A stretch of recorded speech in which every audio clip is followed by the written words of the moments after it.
तेजस्वी यादव ने एक ट्वीट किया है। उस ट्वीट के बाद हम आपके पास लौटते हैं। चलिए स्क्रीन पे दिखाएंगे तेजस्वी यादव ने क्या कुछ कहा है। उन्होंने लिखा है कि पटना में बैठे कुछ वरीय पदाधिकारियों द्वारा जिला पदाधिकारियों को निर्देश दिया जा रहा है कि जहां भी आरजेडी का स्पष्ट बहुमत दिखाई दे वहां काउंटिंग धीमा कर दिया जाए तथा जहां एनडीए की बढ़त दिखाई जाए वहां तुरंत रिजल्ट घोषित कर दिया जाए ताकि रिजल्ट में एनडीए को बढ़त दिखाकर गोदी मीडिया की मनोवैज्ञानिक दबाव बनाया जा सके। और उन्होंने अंत में लिखा है, ऐसे पदाधिकारियों की पहचान कर ली गई है, उन्हें चेतावनी है कि अपनी कार्यशैली सुधार लें, अन्यथा हर प्रकार के कठोर दंड के लिए तैयार रहें।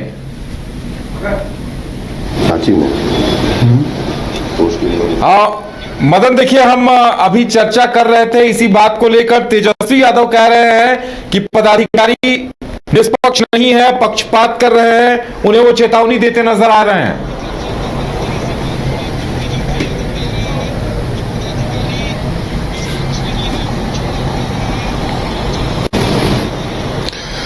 बिल्कुल, देखिए हमने थोड़ी देर पहले यही जिक्र किया था कि अभी भी महागठबंधन के, इंडिया गठबंधन के लोग जो हैं वो अपने कार्यकर्ता और नेताओं तक कोई आश्वासन दे रहे हैं कि परिणाम अभी फाइनल नहीं आया है, 5 बजे तक इंतजार करें और आंकड़े जो है वो हमारे पक्ष में होगा, यानी कि सरकार बिहार में इंडिया गठबंधन की ही बनेगी। हालांकि हमने ये तस्वीर दिखाया कि आपको वहां पर बिल्कुल सन्नाटा पसरा हुआ है, आंकड़े जो है वो बदलते हुए नजर आ रहे हैं। पिछले चुनाव के परिणाम को अगर आप देखें तो सबसे बड़ी पार्टी के रूप में आरजेडी सामने आई थी, लेकिन इस बार जो है वो आंकड़े बिल्कुल आधे होते हुए नजर आ रही है। तो ये कहीं ना कहीं एक तरह से निराश और परेशान होने का जरूर है। लेकिन जो अब तेजस्वी यादव ने ट्वीट किया है, इसके माध्यम से अब ये कह सकते हैं कि एक प्रेशर उनके तरफ से भी बनाने की कोशिश हो रही है कि अधिकारी को एक तरह से प्रेशर दिया जाए कि वो किसी भी तरह की कोई गड़बड़ी ना करे, अगर चुनाव की प्रक्रिया धीमी है तो उसे और तेज करे। तो ये कहीं ना कहीं एक तरह से जो आंकड़े और रुझान है, मीडिया को भी आड़े हाथे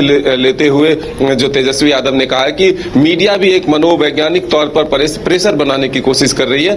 तो ये कहीं ना कहीं एक जो आंकड़े हैं, जो रुझान है, वो परेशान करता हुआ नजर आ रहा है। हालांकि ये जरूर है कि जो रुझान है, जो वोटों के प्रतिशत अभी सामने आए हैं, जो बढ़त दिख रहा है, उससे कहीं ना कहीं एनडीए की तरफ से आश्वस्त होता हुआ नजर आ रहा है। जो सरकार एक बार फिर से नीतीश कुमार के वापस हो रहे हैं। हम चर्चा कर रहे थे कि चुनावी मैदान में हमने क्या देखा था, तो कहीं भी नीतीश कुमार के प्रति लोगों में आक्रोश हमें नहीं दिखा था, क्योंकि अगर तीसरी बार, आप चौथी बार अगर आप मुख्यमंत्री के तौर पर, उम्मीदवार के तौर पर सामने आते हैं तो कहीं ना कहीं कोई थोड़ी बहुत नाराजगी जो है वो जरूर दिखती है, लेकिन नीतीश कुमार के खिलाफ जो है नहीं दिखा। एक जो स्लोगन चलता था कि जोड़ी नीतीश और मोदी की हिट होगी, वो कहीं ना कहीं कामयाब होता हुआ जरूर दिख रहा है। कामयाब होता हुआ दिख रहा है। राकेश जी, आपसे जानना चाहेंगे, तेजस्वी यादव आप जो ट्वीट कर रहे हैं, ये भाषा वही है जो कल एक दिन पहले सुनील सिंह कह रहे थे कि नेपाल वाला हाल होगा? देखिए, जब इस तरह के परिणाम मिलते हैं तो कई बार हमने देखा है कि ये बातें जो अधिकारी गण होते हैं उन पर इस तरह की के आरोप जो है वो लगते रहे हैं। ये कोई नई बात नहीं है, चाहे बिहार का चुनाव हो या कहीं और का चुनाव हो, चूँकि जो हारने वाली पार्टी होती है जहाँ पर भी वो प्रशासन पर इस तरह के आरोप लगाती है, खास करके अगर वो विपक्ष में हो, तो इसे उसी संदर्भ में लेने की ज़रूरत है मुझे लगता है। और हालांकि उन्होंने अपने कार्यकर्ताओं में एक उत्साह बनाए रखने की बात की है, क्योंकि जिस तरह का ये परिणाम अभी अब तक आया है, रुझान जिसे आप कह रहे हैं, ये जो रुझान दिख रहा है, उसके बाद कार्यकर्ताओं का, जो राजद कार्यकर्ता हैं, महागठबंधन के कार्यकर्ता हैं, उनको हतोत्साहित होना जो है दिख रहा है कि वो हतोत्साहित हो रहे हैं। तो उनको अब बीट बनाए रखने के लिए जब वो इस बात को कहते हैं कि हाँ कुछ इस तरह की बातें हो रही हैं, माल फंक्शनिंग की बात करते हैं, तो कार्यकर्ता जो है वो जागरूक रहें, वो लगे रहें और जो कुछ भी सीटें आ सकती हैं वो सीटें जो है अगर क्लोज फाइट में है तो वहाँ पर बने रहें। ये हर पार्टी इस तरह की चीज़ें करती है और मुझे लगता है इसे उसी संदर्भ में लेना चाहिए। फिलहाल तेजस्वी यादव एक बार फिर से राघोपुर में बढ़त बनाने में कामयाब हुए हैं और उन्होंने जो है एक बार फिर से बढ़त बना ली है। अब देखना है कि आगे जो है ये किस तरह से चीज़ें जो है वो चलती हैं। कुछ खास सीटों की हम बात कर लें अगर वैशाली की, तो देखिए देखिए हाजीपुर से जो अवधेश सिंह हैं बीजेपी के, उनकी बढ़त 13,500 से ज्यादा वोटों की हो गई है। लालगंज से संजय सिंह, उनकी बढ़त जो है वो 21,000 से ज्यादा वोटों की है। ये सीट बहुत चर्चा में, हॉट सीट, वीआईपी सीट, क्योंकि यहां पर मुन्ना शुक्ला की बेटी शिवानी शुक्ला चुनाव लड़ रही थी। शुरू में उन्होंने काफी देर तक बढ़त भी बनाई रखी थी। इसके बाद वैशाली में सिद्धार्थ पटेल जेडीयू के, वो लगभग 22,000 वोटों से आगे हैं। यहां पर फ्रेंडली फाइट थी जेडीयू, ये माफ कीजिएगा आरजेडी और कांग्रेस में। महुआ में जो संजय सिंह हैं उनकी बढ़त भी 17,500 से ज्यादा वोटों की हो गई है। राजा पाकर में जेडीयू के महेंद्र राम की बढ़त जो है वो लगभग 24,500 से ज्यादा वोटों की है।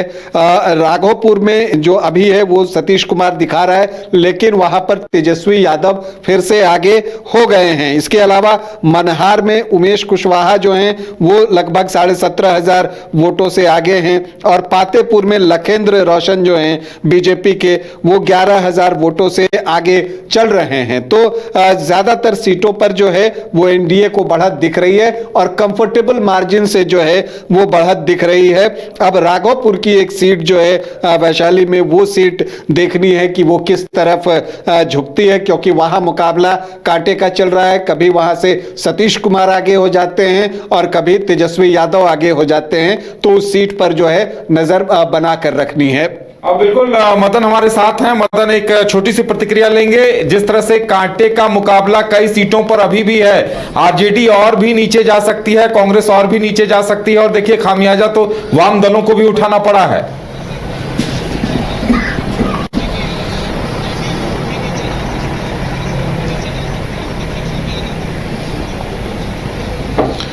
बिल्कुल, देखिए चुनाव जो है वो अगर आप पूरे बिहार के स्तर पर देखें तो कांटे की टक्कर जो है तमाम सीटों पर देखने को मिले हैं। लेकिन वही एक तरह से आप ये आकलन नहीं कर सकते कि 10 लोगों से अगर आप बातचीत करते हैं और वो अगर कहते हैं कि हम किसी एक पार्टी या एक दल को या एक गठबंधन को समर्थन देते हैं, तो उससे विधानसभा के परिणाम को आप का जो है आकलन नहीं कर सकते। इसीलिए ये हम कह रहे हैं कि अब ये रुझान है। हो सकते हैं कि जो जिन सीटों पर अभी एनडीए बढ़त बनाती हुई नजर आ रही है, उसमें कहीं ना कहीं फेरबदल देखने को मिले, या फिर जिन सीटों पर अभी इंडिया गठबंधन आगे नजर आ रहा है वो कहीं ना कहीं एनडीए के फोल्डर में जाता हुआ दिखेगा। तो कुछ आंकड़े जो है वो ऊपर नीचे हो सकते हैं, लेकिन जो मार्जिन है जिन सीटों पर 10,000 प्लस वोटों से बढ़त जिन उम्मीदवारों ने बनाई है, वो कहीं ना कहीं एक फैक्टर होता है कि वो अगर एक दो ब्लॉक लेवल पर अगर वोटों की गिनती होती है तो उसको वो मेकअप करता हुआ नजर आता है। तो ये कह सकते हैं कि परिणाम जो है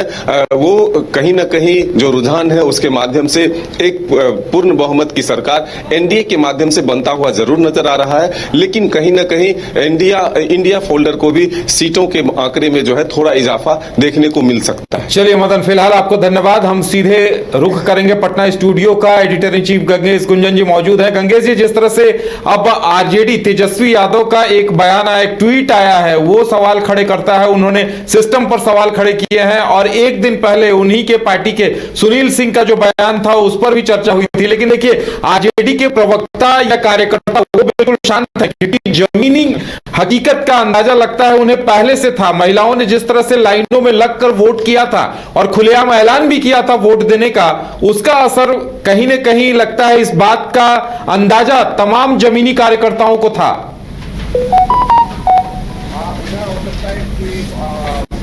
ये जिससे हम कनेक्ट हैं, जिस फोन नंबर पे वो ऑफ हो जाए थोड़ी देर में, लेकिन हम दूसरे नंबर से आपसे कनेक्ट होंगे जी। और आपने जो बात कही वो ये है कि जिस तरह की अराजकता की बात की जा रही है, सिस्टम पर सवाल उठाने की बात की जा रही है, जो एनडीए है इसको बहुत अच्छी तरह से पब्लिक के बीच में ले जाने में सफल रहा है। वो बताता रहा है और ऐसा हुआ भी है, ये सच्चाई भी है कि आप जब पूरी प्रक्रिया जब आपके खिलाफ कहीं जजमेंट हो जाता है कोर्ट में, तो आप कहते हैं कि कोर्ट खत्म। अगर आप कहते हैं चुनाव हारते हैं तो आप कहते हैं चुनाव आयोग खत्म। अगर आप कहीं पे मतलब कोई भी किसी नीति की बात करते हैं तो नीति खत्म। आर्थिक आप जो सरेआम सबके सामने दिखता है, आप कहते हैं साहब आर्थिक नीति की वजह से देश खत्म, लेकिन देश का आर्थिक आंकड़ा कहीं और चला जाता है। किसी दिन कोई पत्रकार खड़ा होकर एक खास तरह से चीजों को बताता है, बोलता है पूरे देश में अंधेरा हो जाएगा, और कोई अंधेरा नहीं होता। तो ये तमाम तरह की बातें जो हैं पिछले चुनाव में पिछले कई दिनों से चलती रही हैं, पिछले कई वर्षों से चलती रही हैं, और यही कारण है कि अब इन बातों पर ज्यादा भरोसा उनको नहीं करना चाहते। इससे वो जितना डैमेज कर सकते थे वो उन्होंने किया है। मैं ये नहीं कर रहा कि इसका मतलब ये है कि आगे से जो भी चुनाव परिणाम आएंगे बिल्कुल एनडीए के पक्ष में होंगे, बिल्कुल नहीं। यहाँ भी चुनाव में अगर बहुत सारे फैक्टर्स चले हैं तो उसमें एक फैक्टर यहाँ का काम है। उसी तरह से यूपी में भी होना है, उसी तरह से बंगाल में भी होना है। तो जितने हम लोग सब जहाँ फील्ड में निकले, सबने ये कहा और एक सुर में कहा, जिन्होंने आरजेडी को वोट देना था उन्होंने भी कहा कि साहब विकास तो हुआ है।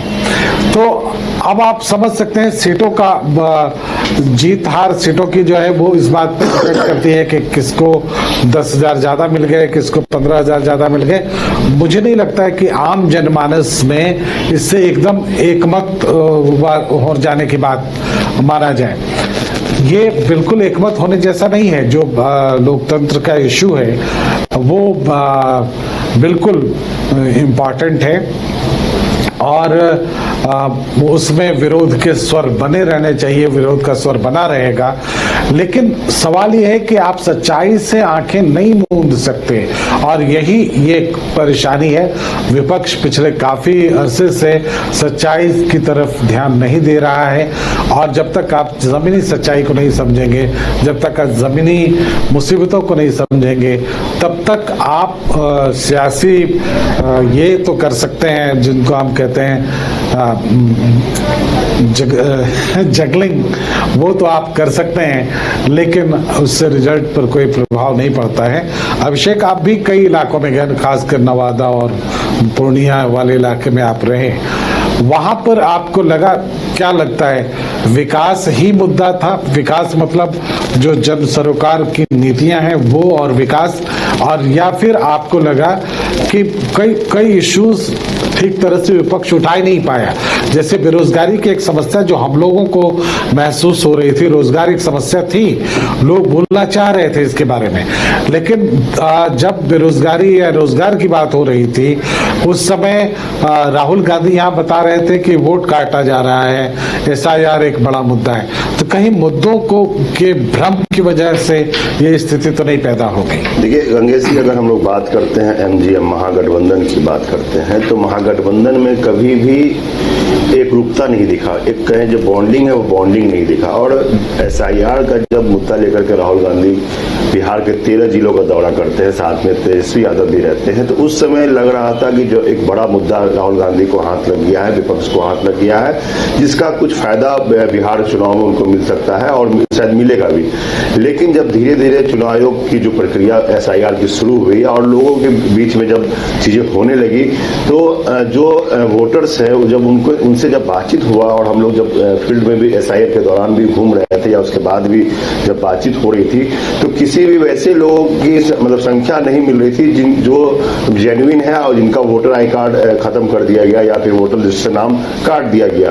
तो वैसे लोगों का नाम कटा जो दो जगह पर जिनका नाम था, या फिर जो इस अब वोटर नहीं है, या फिर वो जो मृत हो चुके हैं, तो वो वोटर्स का नाम कटा। तो इसका बहुत फायदा धीरे धीरे लोगों को समझ में आ गया कि नहीं, एसआईआर कोई मुद्दा नहीं है। और एक तरीके से जो बड़ा वर्ग है, यानी कि जो अगर हम लोग कास्ट काउंटिंग के बाद बाद का जो वर्ग बता रहे हैं, जो 80-85% जो वर्ग है, जो जदयू और नीतीश कुमार या लालू यादव में जो आस्था रखती है, तो वो वर्ग एकदम बिल्कुल निश्चिंत था कि नहीं, कोई तरह की गड़बड़ियां नहीं हुई है और SIR में हम लोगों का नाम है और हम लोगों के परिवार में से किसी का नाम नहीं कटा है। बार बार इसको लेकर के राहुल गांधी प्रेस कॉन्फ्रेंस करते रहे, बम फोड़ने की बात करते रहे, लेकिन हर बार जब भी उनको प्रेस कॉन्फ्रेंस किया या बम फोड़ने की बात की उन्होंने SIR को लेकर के, चुनाव आयोग सामने खड़ा हुआ और बाकायदा एक पूरा सबूत के साथ चीजों को सामने रखा और जिसके बाद काफी फजीयत हुई राहुल गांधी के विपक्ष का, जिसके बाद लोगों में एक जहन एक क्लियर हो गया कि नहीं, ये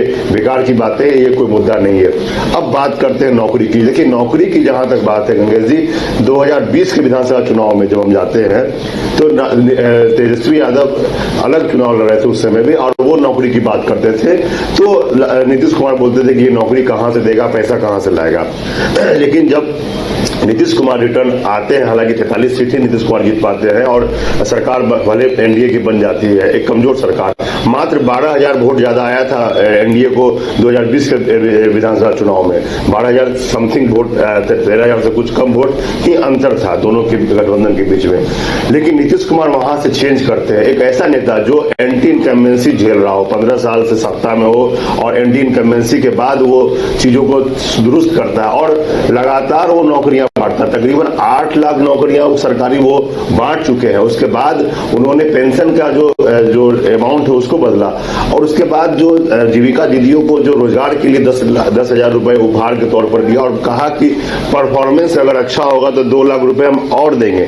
तो लोगों का जो मुद्दा था वो बिल्कुल बदलता गया। तेजस्वी यादव बार बार ये बात बोलते हैं कि हम जो मुद्दा लेके बढ़ते हैं हमारा नकल हमारे चाचा जी कर रहे हैं, लेकिन वो नकल अकल से करके वो आगे निकल गया और इस बार जो एंटी इनकम्बेंसी 2020 में नीतीश कुमार के खिलाफ था, जो नीतीश कुमार 70-72 सीट पर थे, वो नीतीश कुमार 43 सीट पर आकर के रुक जाते हैं, वो नीतीश कुमार आज फिर 80 का आंकड़ा छूता हुआ दिख रहे हैं। तो एक तरीके से सरकार में बने रहना और बने रह करके अपना एंटी इनकम्बेंसी खत्म कर पाना, ये एक बड़ी बात थी, बड़ी चुनौती थी और नीतीश कुमार ने इसे कर दिखलाया, वो भी उस दौर में जब उनके स्वास्थ्य के शिकायतों को लेकर के विपक्ष लगातार हमलावर रहता है। तो एक तरीके से जो मुद्दा है वो सामने था और मुद्दा एकदम क्लियर था, लोगों के मन में जहन में था कि नीतीश कुमार कर रहे हैं, करके दिखा रहे हैं। एक आदमी जो कर रहा हो और दे रहा हो, एक आदमी जो सिर्फ गारंटी ले रहा हो या फिर जो कहे कि दावे की बातें कर रहा हो, भरोसा दे रहा हो, तो पब्लिक ने जो करने वाला लोग है उसको चुना,